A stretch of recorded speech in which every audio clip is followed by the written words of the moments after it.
Olá pessoal, como vamos? Bem-vindos mais uma vez ao Era Uma Vez. Um prazer tê-los aqui como sempre. Vamos entrando, vamos chegando. Quem não entrou, entre. Quem não ia entrar, muda de opinião. Vamos chegar, vamos entrar. Hoje a história é boa, hoje vamos falar da terrinha, vamos falar da culinária portuguesa, da rica, diversa e deslumbrante culinária portuguesa. Enquanto vocês vão entrando, eu vou contando. Esse é o Era Uma Vez, o lugar de contar história para gente grande. Sempre histórias da gastronomia, da culinária, coisas divertidas para gente ter um bom passatempo nessa louca pandemia que não quer terminar. Como funciona? Quarta sim, quarta não, a gente se reúne aqui para bater um papo, prosear e aprender novidades sobre alguma coisa. Nós estamos terminando o nosso ciclo Volta ao Mundo em 80 receitas. Oi, Elô! Oi, Lúcia! Mestre Carlinhos! Tia Sônia, como vamos?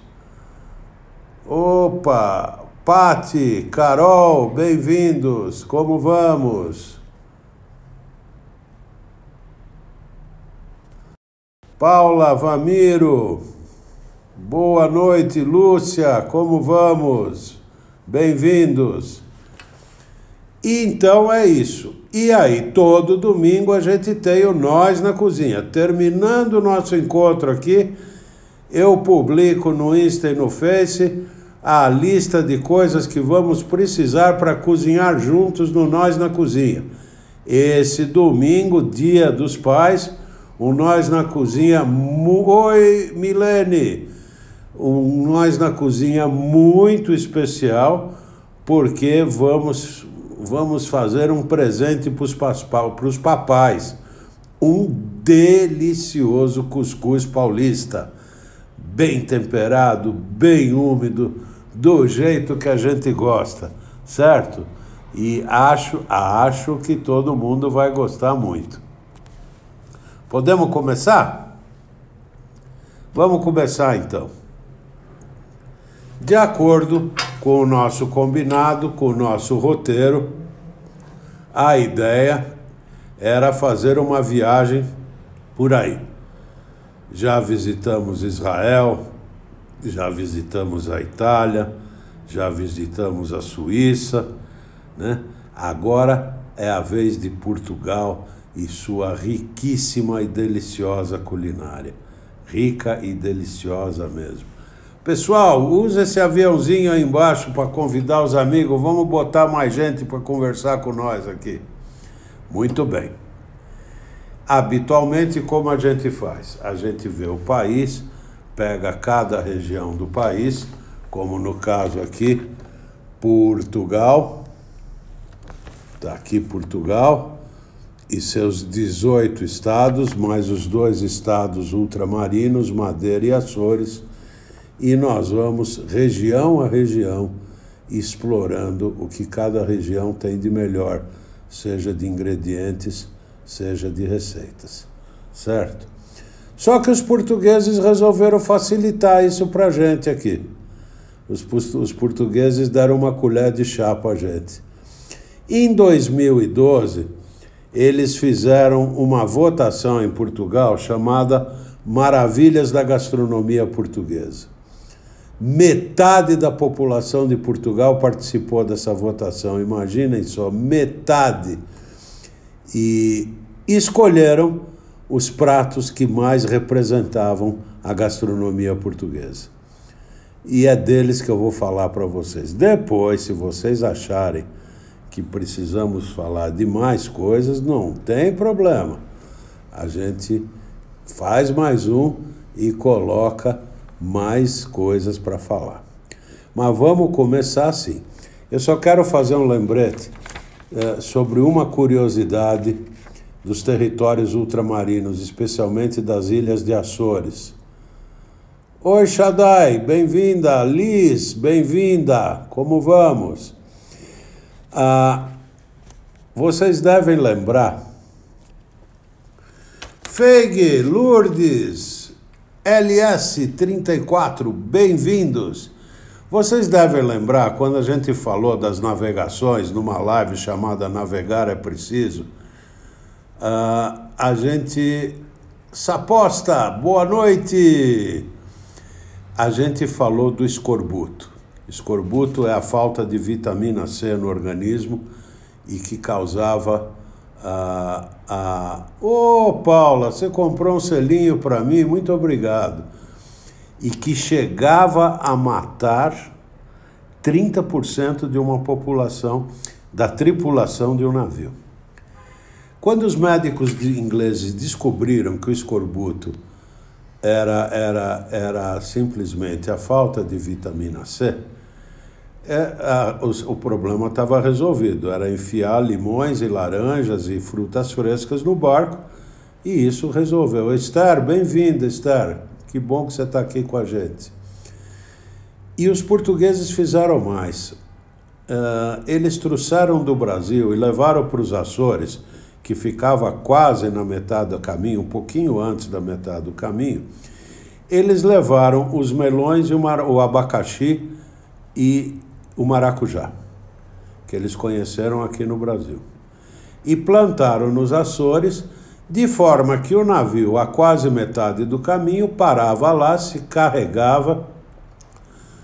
Fanny, mestre Capitão Barley, pessoal do Capitão Barley, pessoal, não deixe de conhecer a cervejaria do Capitão Barley. Cervejas artesanais, umas comidinhas deliciosas lá em Perdizes. Eles vivem tendo boas promoções.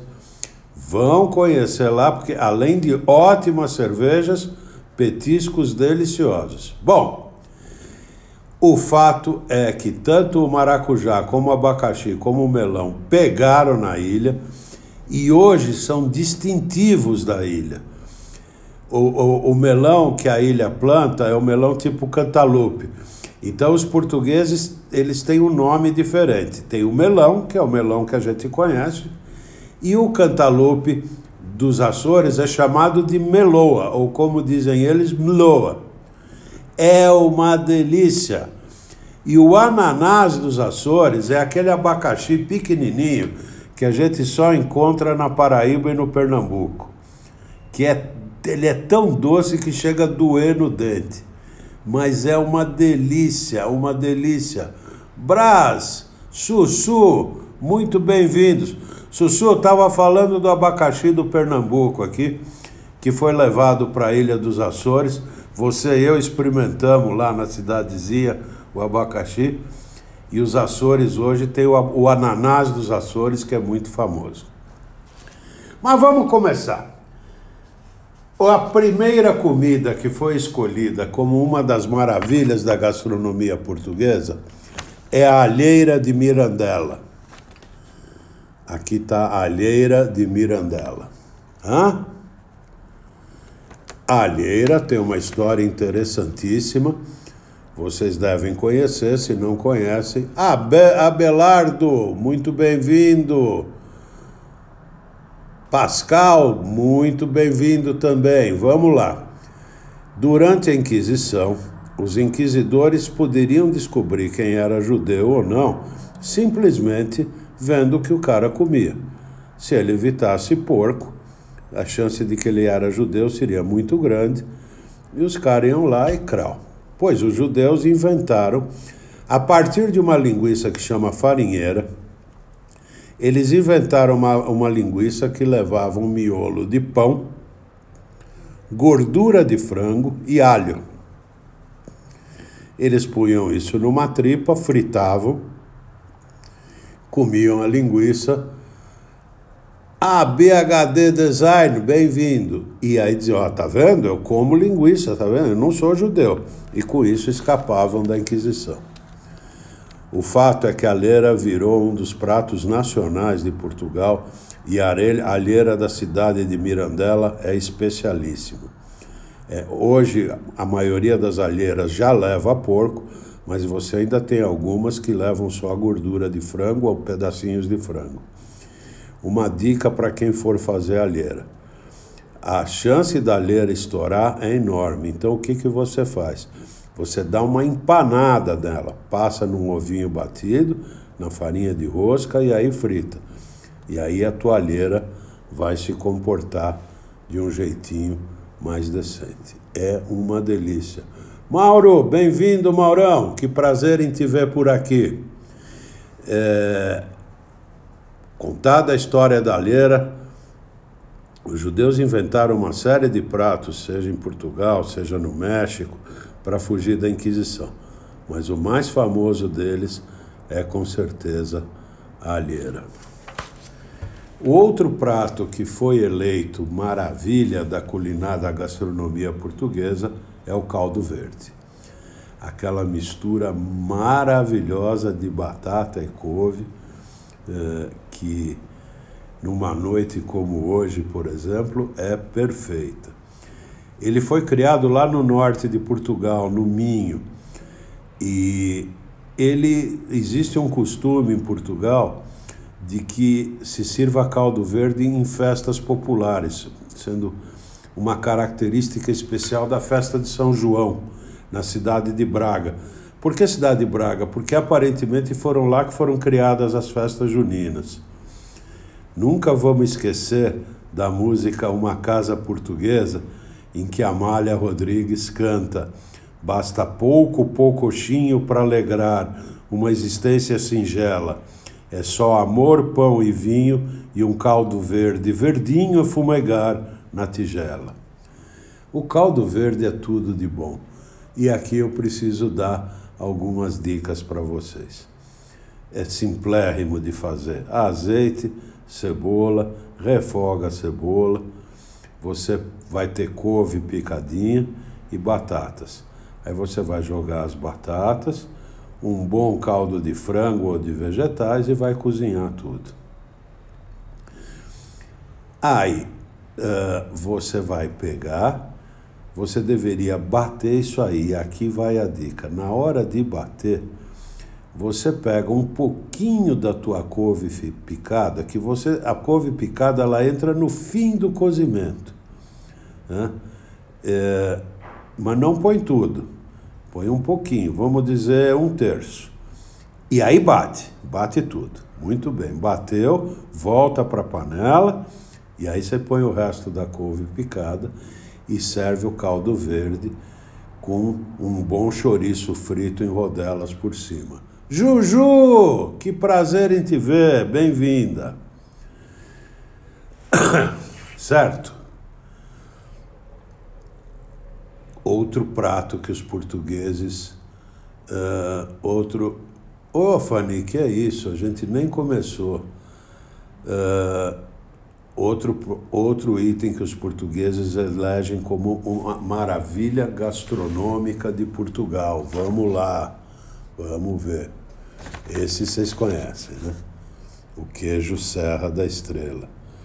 O queijo Serra da Estrela é produzida na Serra da Estrela, que fica a meio norte de Portugal. Ele só pode ser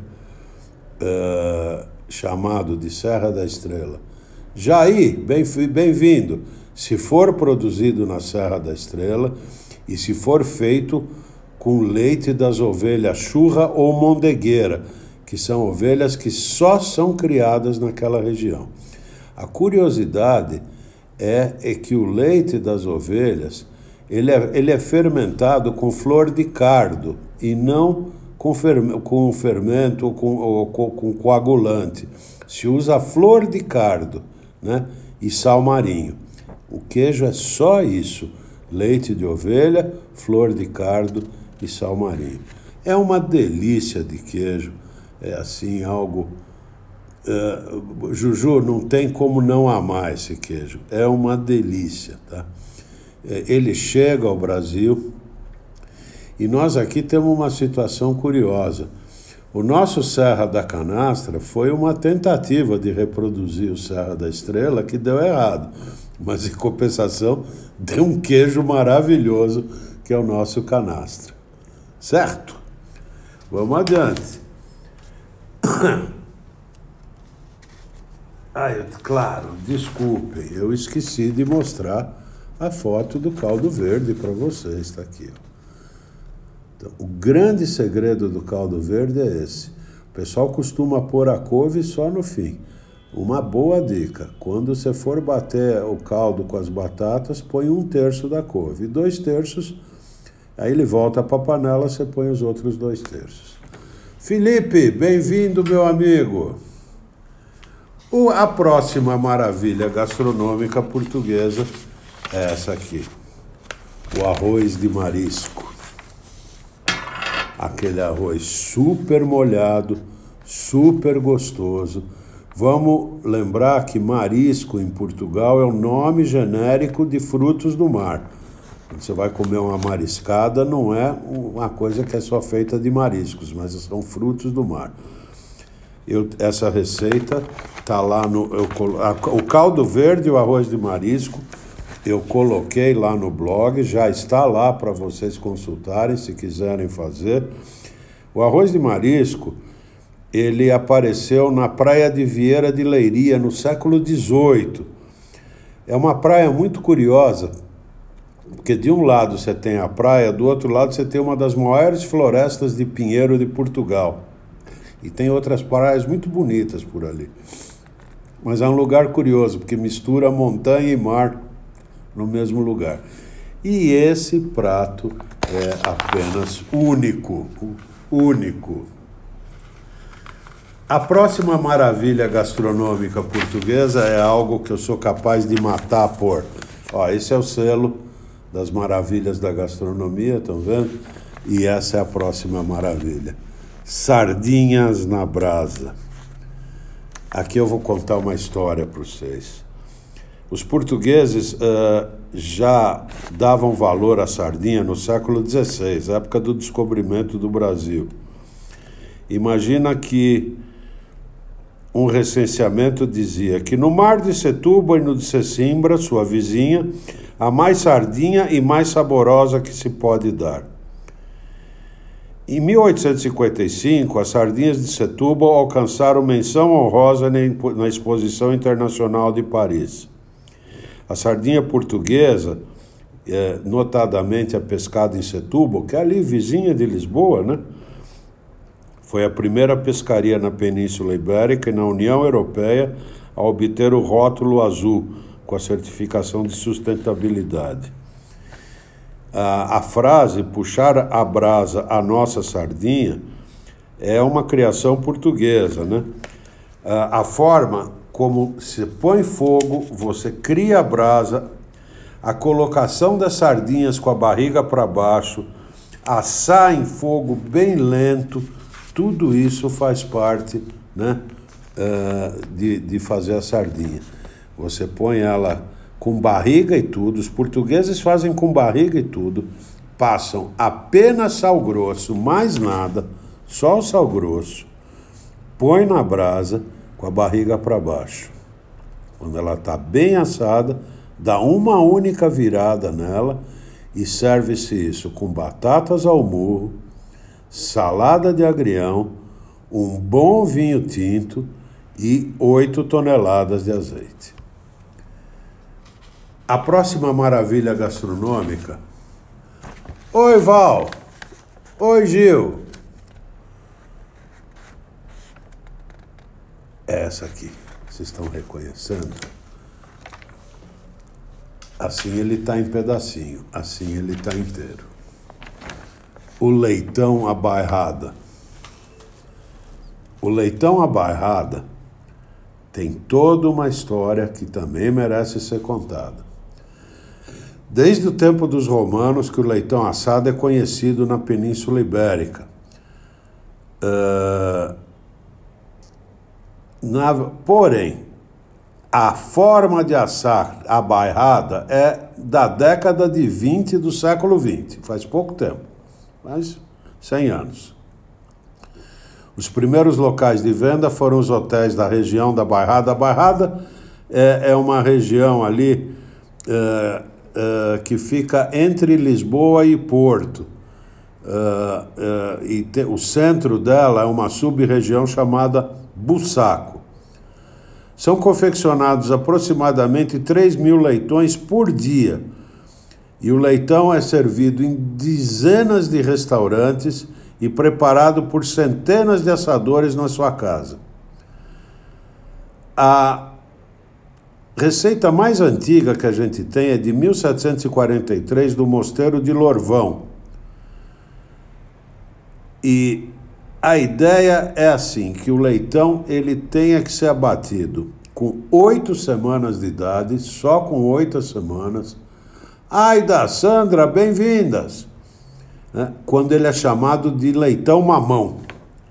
É temperado com gordura, sal, alho e pimenta, só. E no forno bairradino, que é um forno parecido com o nosso de assar pizza a lenha, né? Que só pode ser de eucalipto, ele vai assar lentamente por cerca de 2 horas, espetado numa vara, como vocês estão vendo. De meia em meia hora, retira-se o leitão do forno e passa-se com um pano na pele para limpar o excesso de gordura. Isso se chama constipar o leitão. Ao tirar o leitão e limpá-lo, ele sofre um choque frio, o que vai levar a que o assado fique com a pele dura e estaladiça, né? Que é o pururuca nosso aqui, que a gente faz exatamente ao contrário, jogando gordura pelando quando ele sai do forno. A qualidade do leitão, entre outras coisas, está ligado à raça. Tem uma raça local chamada Bízara. E é com ela e com leitõezinhos de não mais do que 8 semanas que se faz o leitão. Uma característica do leitão é que um leitão de bairrada bem feito, ele tem que ser servido em pedacinhos, como eu acabei de mostrar. Mas ele não pode ser cortado com faca. Um leitão de bairrada bem feito, ele tem que ficar tão macio que ele é cortado com prato. Naqueles pedacinhos que eu mostrei. Regina, como vai? Bem-vinda. E se vocês forem para o Bussaco, eu recomendo que vocês vão comer o vosso leitão à bairrada no Grande Hotel do Bussaco. Olha que hotel feio. Claro que é bem mais caro do que nos restaurantezinhos da região. Mas vocês vão almoçar num lugar lindo, vão tomar um vinho do Bussaco e vale muito a pena mesmo. Mas essa é a história do leitão à bairrada. O próximo candidato à maravilha gastronômica, claro, não poderia deixar de ser, é o nosso querido pastel de Belém. Olha que belezinha, ô delícia. Início do século XIX, junto ao Mosteiro dos Jerônimos, existia um lugar que transformava a cana-de-açúcar em açúcar, né, claro, e fazia um pequeno comércio. Nós tivemos a Revolução Liberal, ocorrida em 1820, e em 1834, os liberais fecharam todos os conventos em Portugal. E o clero e os trabalhadores foram expulsos.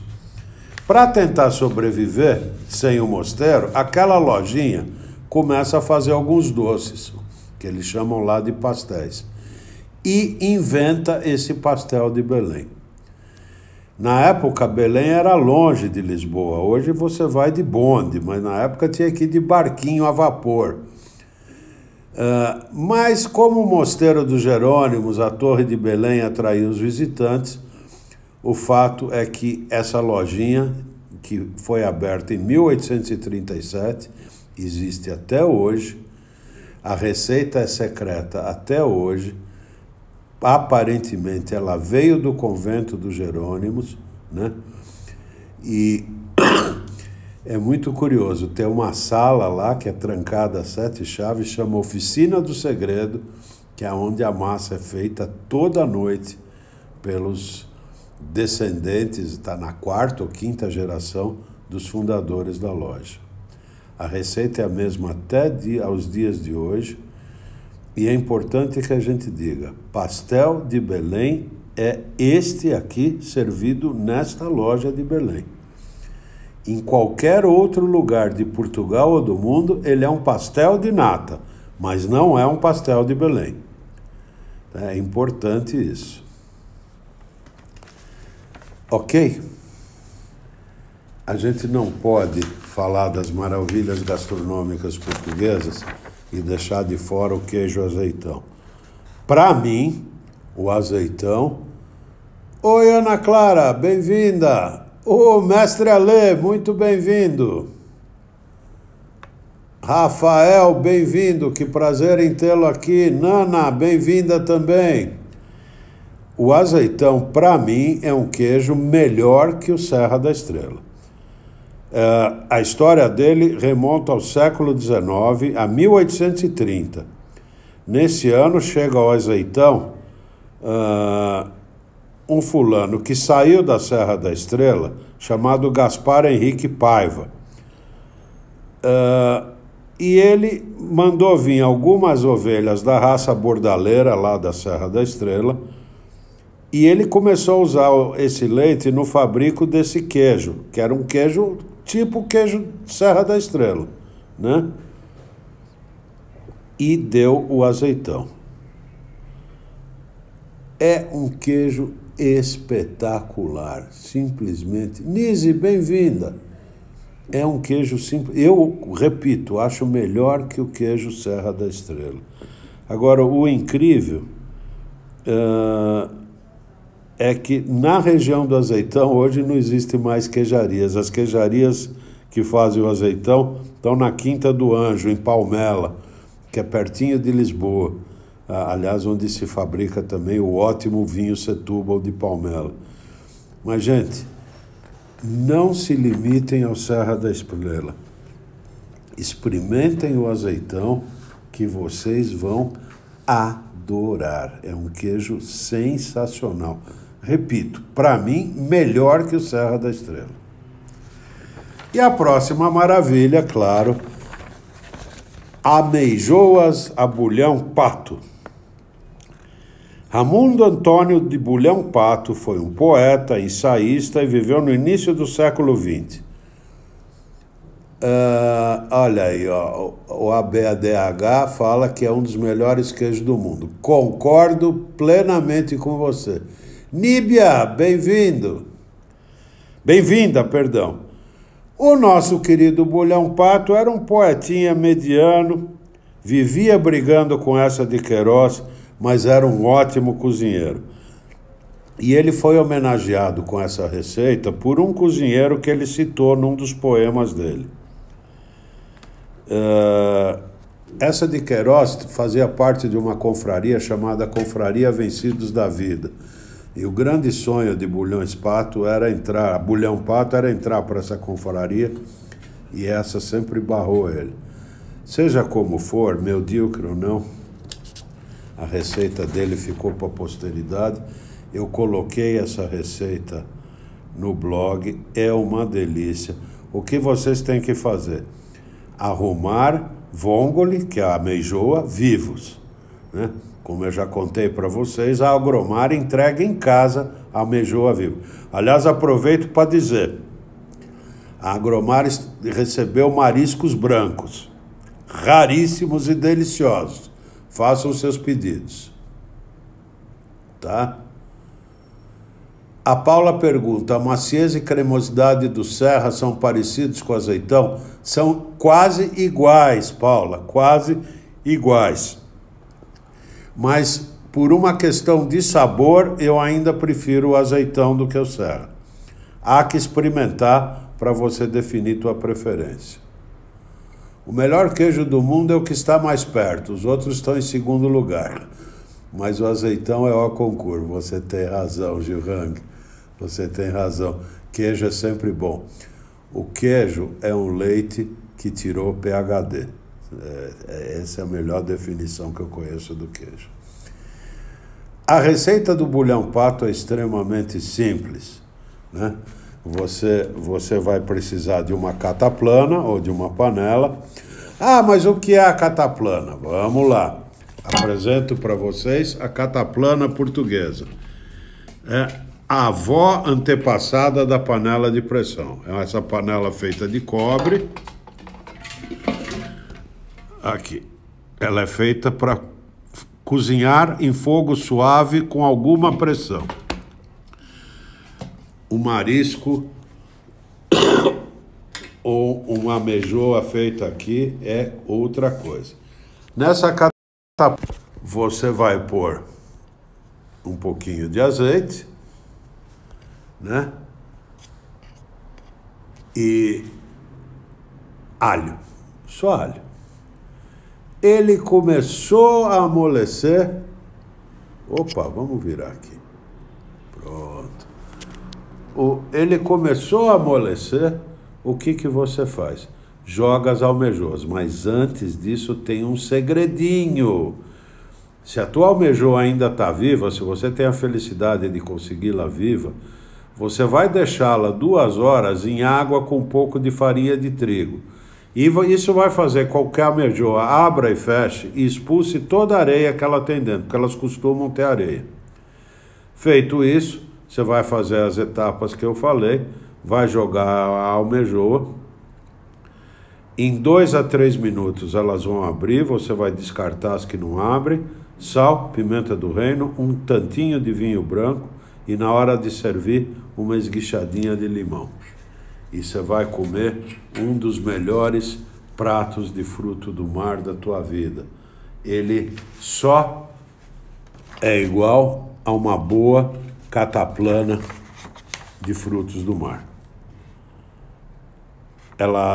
Como eu falei, essa panela foi desenvolvida no Algarve, na época da dominação moura, e o objetivo específico da cataplana era cozer frutos do mar. Ela foi inspirada no tagine, né? E ela seria assim uma espécie de bisavó da panela de pressão. A receita da cataplana de mariscos também está no blog para vocês experimentarem. Ok? Bom, vamos seguir aqui e agora a gente tem que falar desse companheirinho aqui. Esse companheirinho nosso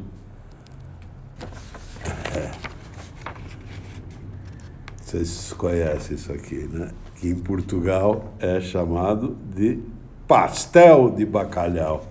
Foi criado no Minho, no norte de Portugal, e a história é assim. Em 1798, Dona Maria I, que depois nós conhecemos aqui no Brasil, com a mãe de Dom João VI, publica um édito incentivando a plantação de batatas. Em 1841, surge a primeira receita de pastelitos de bacalhau no livro do Visconde de Vilarinho de São Romão. Em 1876, João da Mata... Oi, Raquel! Que bom te ver por aqui, meu anjo! Que gostoso te ver por aqui! Parabéns pelo aniversário de casamento! Em 1876, João da Mata, na arte de cozinha, registra a receita de pastelinhos fritos de bacalhau à holandesa, que é praticamente a receita que a gente usa hoje. Em 1877, Carlos Brento publica a mesma receita, chamando-a de bacalhau em bolos enfolados. A partir daí, divide-se. Ele fica conhecido como pastel de bacalhau no sul do país, inclusive Lisboa, e bolinho de bacalhau no norte, que é como a gente conhece. No blog eu coloquei a receita da mais tradicional pesquisadora portuguesa, Maria de Lourdes Modesto, e uma adaptação que o meu amigo chefe Rogério Duarte fez da receita de bolinho de bacalhau para você fazer no air fryer. Então você tem as duas receitas lá. E ficando na área dos bacalhais, a gente vem para o bacalhau à Brás, a receita mais consumida de Portugal. Ele foi criado no século XIX, no bairro Alto de Lisboa, por um taberneiro que diziam que o nome dele era Brás. Deve existir hoje mais de 500 receitas de bacalhau, mas o bacalhau à Brás, cuja receita está lá no blog, aquele bacalhau que vai batata palha, ovo mexido, é uma delícia esse bacalhau. Esse bacalhau é uma delícia. A receita está no blog e vocês vão ver que o segredo dele é ele ser cremoso. E a gente vai para o segundo bacalhau mais consumido de Portugal e que tem uma história muito ligada ao Brasil, que é o bacalhau Gomes de Sá. Não é bacalhau a Gomes de Sá, é bacalhau Gomes de Sá. A história, pois: José Luiz Gomes de Sá Júnior era filho do negociante de bacalhau de mesmo nome, afinal ele era Júnior. O negócio da família faliu e José foi trabalhar como auxiliar de cozinha no restaurante lisboense de seu amigo João, na Travessa dos Congregados, na cidade do Porto. Lá ele teve a ideia de amaciar e suavizar o bacalhau, deixando de molho no leite quente por 2 horas, e essa foi a revolução. Ele vendeu a receita para o amigo João, com 2 recomendações bem lusitanas. João, se alterar qualquer coisa, já não fica capaz. E 2, deve-se servir bem quente, muito quente. Essa receita estava caindo no esquecimento, e o pior é que o Gomes de Sá estava caindo no esquecimento. Em 1988, o cônsul do Brasil em Portugal, João Frank, juntamente com o poeta Guilherme Figueiredo, irmão do presidente Figueiredo, iniciaram um movimento para homenagear com justiça o criador da receita que estava no esquecimento. E aí conseguiram, através do governo português, criar uma cerimônia, um dia que marca isso, e uma placa que foi colocada na casa onde nasceu João Gomes de Sá, marcando a glória da cultura portuguesa, que foi a criação dele.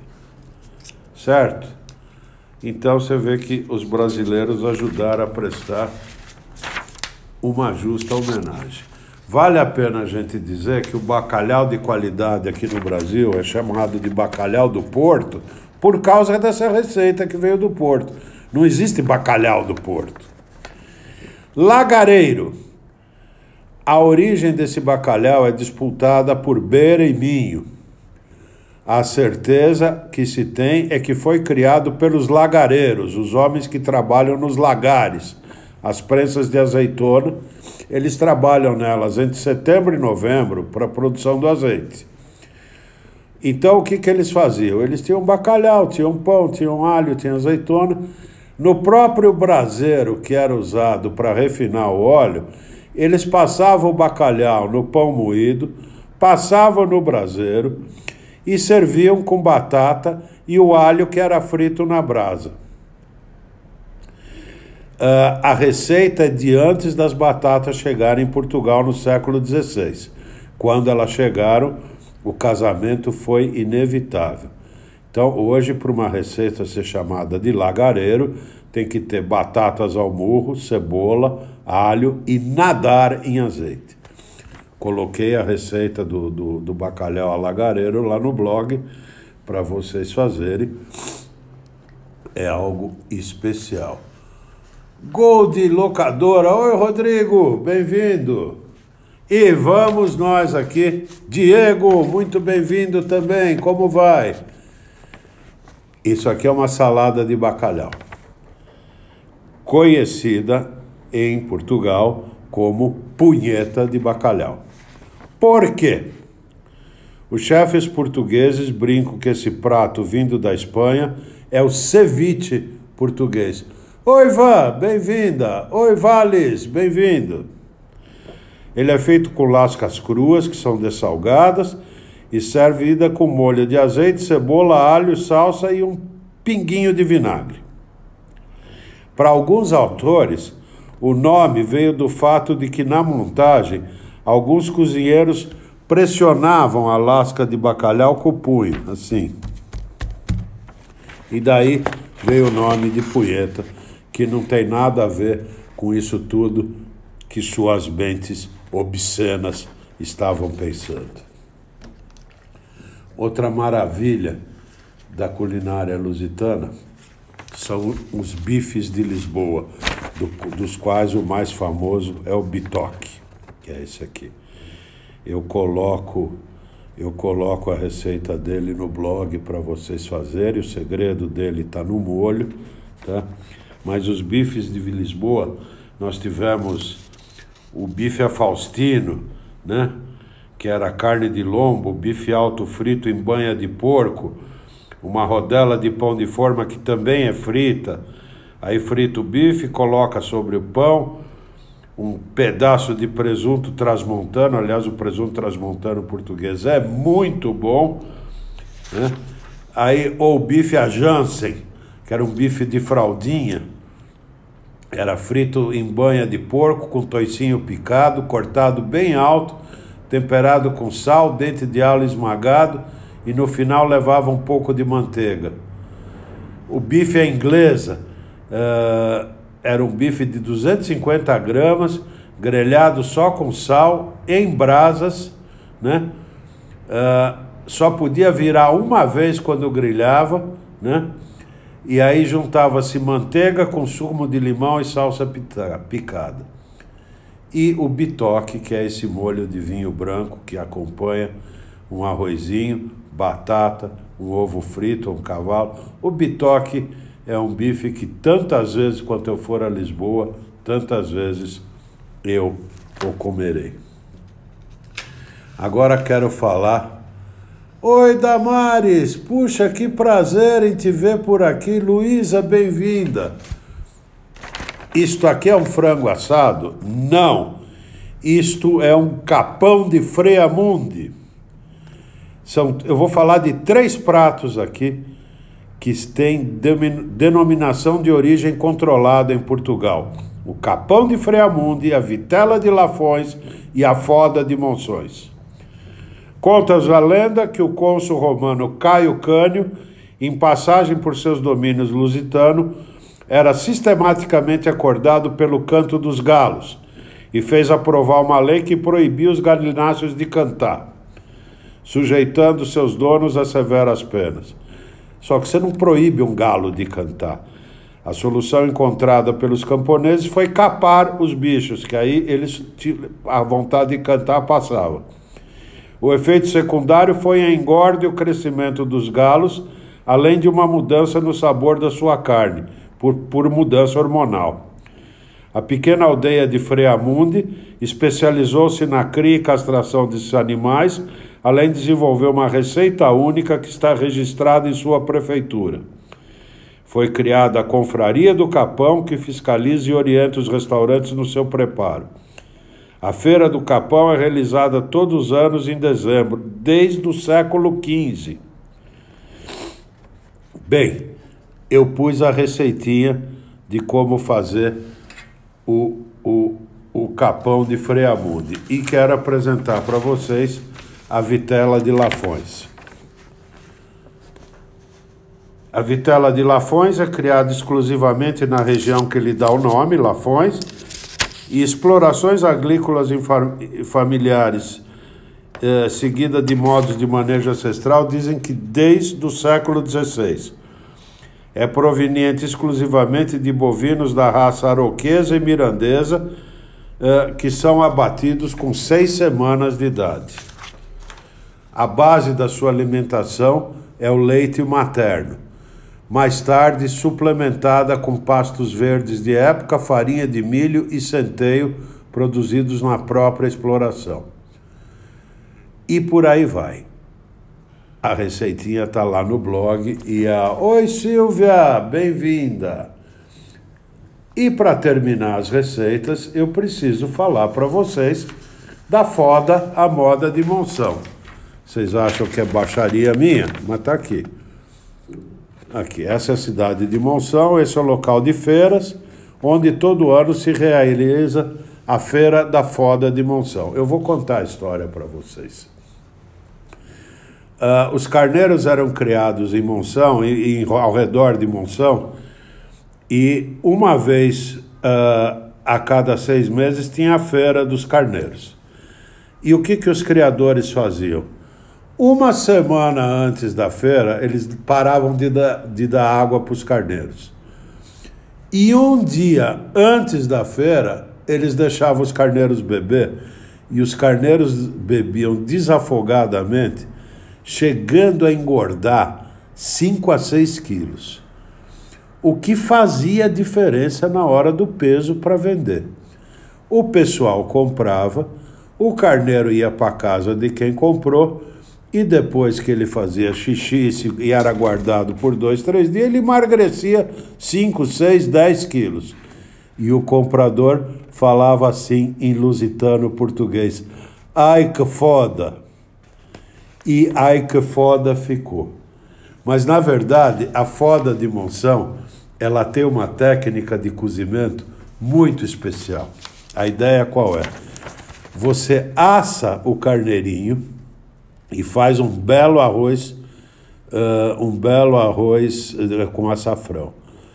Na hora final do assamento do carneirinho, você põe uma grelha em cima do arroz e termina de assar o carneiro. Mauro, você está rindo, mas é verdade, é daí que vem a palavra. Você põe o carneiro em cima da grelha e ele vai escorrer sobre o arroz. E é assim que a moda de Monção é servida. Ou, como dizem os portugueses, é assim que a foda de Monção é realizada. Oi, Guilmar, bem-vinda. Você entrou na hora da foda de Monção, veja você. E já que a gente está falando dessas loucuras, eu quero apresentar para vocês alguns pratos interessantes. Esse pãozinho é da cidade de Almerim, e ele é conhecido como caralhota de Almerim. Esse docinho é conhecido em Portugal inteiro como Amores da Cúria, em homenagem aos amores secretos que aconteciam dentro das cúrias. Esse é um doce português que só existe em Portugal, colhões de São Gonçalo. Em algumas regiões de Portugal, os aperitivos pequenininhos são conhecidos como fodinhas. Então você tem uma tasca de fodinhas. Na região do Minho, do vinho verde, o vinho é tomado nesses bolzinhos. Um bowl inteiro é uma malga. Meia malga é conhecido como uma putinha. Uma putinha é isso, 2 putinhas formam uma malga. E aí, alguns rótulos de vinho interessantes de Portugal. Monte dos Cabaços.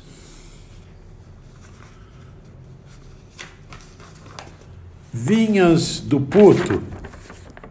Puto é criança, como vocês veem, né? Portugal é o único lugar onde, na saída da escola, os putos formam a bicha, ou seja, as crianças fazem a fila. O licor de merda de Cantanhede, né, que é um licor feito de leite. Essas são as questões contrastivas da língua portuguesa. Bom, meus amigos, nós estamos chegando na nossa horinha. Estamos terminando. Espero ter dado um bom panorama, um bom e interessante panorama da cozinha portuguesa. Se vocês quiserem mais, ou quiserem mais alguma coisa, ou quiserem perguntar, agora é uma boa hora. Lembrando que o Era Uma Vez é quinzenal. Na próxima quarta-feira nós vamos ter o último capítulo do Era Uma Vez, Volta ao Mundo em 80 Receitas, e vocês já podem ir pensando ou em mais países para a gente seguir no Volta ao Mundo. Oi, Coe. Oi, Potter. bem-vindos. Infelizmente, a gente já está no finzinho aqui. Vocês podem pensar em mais países para a gente acrescentar no Volta ao Mundo em 80 receitas. Se quiserem sugerir, estou aqui para ouvir. Ou a gente encerra o ciclo Volta ao Mundo em 80 receitas e passamos para outras histórias. Fico aguardando aí uns segundinhos por vossas amáveis sugestões. Vamos lá, vamos ver o que vocês querem. Ou mais países para o Volta ao Mundo em 80 receitas, ou a gente encerra daqui 15 dias e aí vamos para outros temas do Era Uma Vez, como a gente fazia antigamente. Dou-lhe uma, dou-lhe duas, ninguém quer palpitar, ninguém quer sugerir, dou-lhe três. Ok, resolvo eu então e conto para vocês, tá bom? É isso, meus amigos. Esse então foi o Era Uma Vez. Adorei a história e as receitas. Aí os nomes hilários, são muito gozados mesmo. E o mais gozado de tudo é que são verdadeiros, né? Então, a semana que vem, daqui 15 dias, perdão, seguiremos com Volta ao Mundo. Até lá vocês podem pensar ou em novos países ou em novos temas. Este domingo, como falei, aguardo vocês por um cuscuz à paulista, um delicioso cuscuz à paulista. Acho que todo mundo vai querer fazer esse presente para o papai. A receita é de uma grande amiga minha, da Dalu, possivelmente o melhor cuscuz que eu já comi na minha vida e que eu consegui reproduzir.